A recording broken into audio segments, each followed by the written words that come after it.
दोस्तों नमस्कार, प्रणाम। आप हैं दस्तरा के साथ।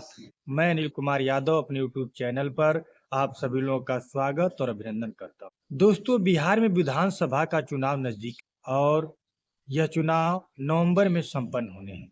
इसी चुनाव के मद्देनजर चुनाव आयोग ने मतदाता सूची में शुद्धता लाने के लिए एसआईआर कराया और एसआईआर की प्रक्रिया संपन्न हुई और उस एसआईआर की प्रक्रिया के संपन्न होने के बाद चुनाव आयोग ने एक लिस्ट जारी की और उसमें बताया कि इस एसआईआर में 65 लाख लोगों के नाम वोटर लिस्ट से हटा दिए गए, जिसमें से 22 लाख लोग मृतक हैं, उनके नाम हटाए गए हैं और उसमें से कुछ लोग दूसरे जगह ट्रांसफर हो गए हैं, यानी कि अन्य प्रदेशों में जाकर के शिफ्ट हो गए हैं।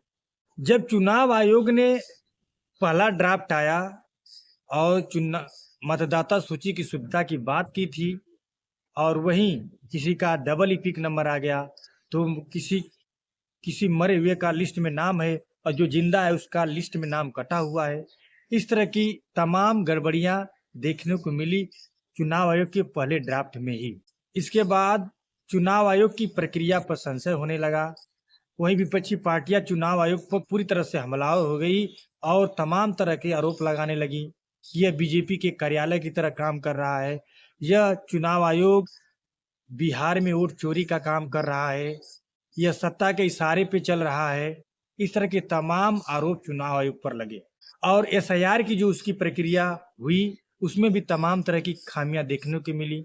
आप सोशल मीडिया पर भी देखे होंगे, चुनाव आयोग में तमाम तरह की गड़बड़ियां जो पत्रकार जमीनी स्तर पर जा करके पत्रकारिता कर रहे थे या निरीक्षण कर रहे थे, वह आप लोगों को देखने को मिला होगा। इसके बाद चुनाव आयोग के खिलाफ विपक्ष सुप्रीम कोर्ट में पहुंचा और जब सुप्रीम कोर्ट में पहुंचा तो इस मामले की सुनवाई। इतना ही नहीं, एसआईआर प्रक्रिया कराने के लिए जो चुनाव आयोग ने 11 डॉक्यूमेंट की लिस्ट दी थी, उसमें आधार कार्ड, निर्वाचन कार्ड और राशन कार्ड उसको मान्यता नहीं दी थी। यहाँ तक कि निर्वाचन कार्ड चुनाव आयोग के द्वारा ही जारी किया गया है, लेकिन अपने ही आईडी कार्ड को वह मान्य नहीं कर रहा था। इससे और बवाल खड़ा हुआ।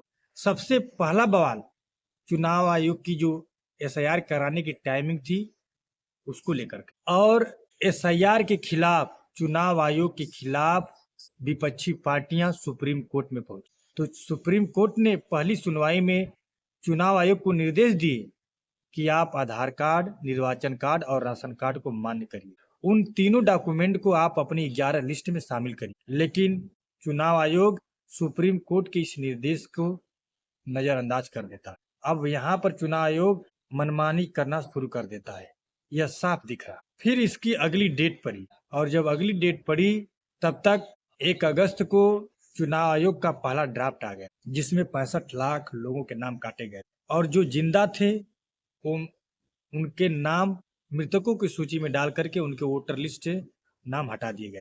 इसके बाद 11 अगस्त को सुप्रीम कोर्ट में सुनवाई हुई और यह सुनवाई 3 दिनों तक चली। इलेक्शन कमीशन पर सुप्रीम कोर्ट बहुत सख्त हुई और फटकार लगाई। इस सुनवाई से पहले सुप्रीम कोर्ट ने सुप्रीम कोर्ट को कहा कि हम एक संवैधानिक संस्था है, हम आपके बात को मानने के लिए बाध्य नहीं है। और इतना ही नहीं, जब सुप्रीम कोर्ट ने कहा कि आप 65 लाख लोगों के नाम किस कारण से कटे हैं, कैसे कटे हैं और किन डॉक्यूमेंट के आधार पर आपने काटा है, इसकी सूची दीजिए, विपक्षी पार्टियों को दीजिए, ब्लॉक स्तर पर, जिला स्तर पर मुहैया कराइए। तो चुनाव आयोग ने सुप्रीम कोर्ट में कहा कि हम 65 लाख लोगों की मतदाता सूची में नाम नहीं है, किस कारण से कटे हैं यह बताने के लिए बाध्य नहीं है, हम एक स्वायत्त संस्था है, ऐसा कहा। इस पर सुप्रीम कोर्ट पूरी तरह से नाराज हुआ और सख्ती दिखाई।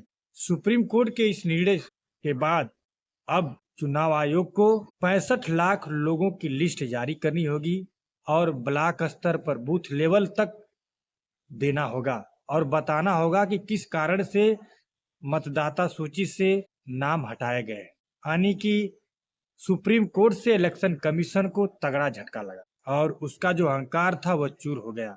अभी इसकी अगली सुनवाई होनी बाकी है। अभी तो यह चुनाव आयोग के खिलाफ एसआईआर को लेकर के था, अभी भी चुनाव आयोग के लेकर के सुनवाई बाकी है। आगे और मामला सामने आने वाला है। दोस्तों, अगर यह जानकारी आप सभी लोगों को अच्छी लगी हो तो प्लीज चैनल को लाइक कीजिए, सब्सक्राइब कीजिए, शेयर कीजिए। नमस्कार।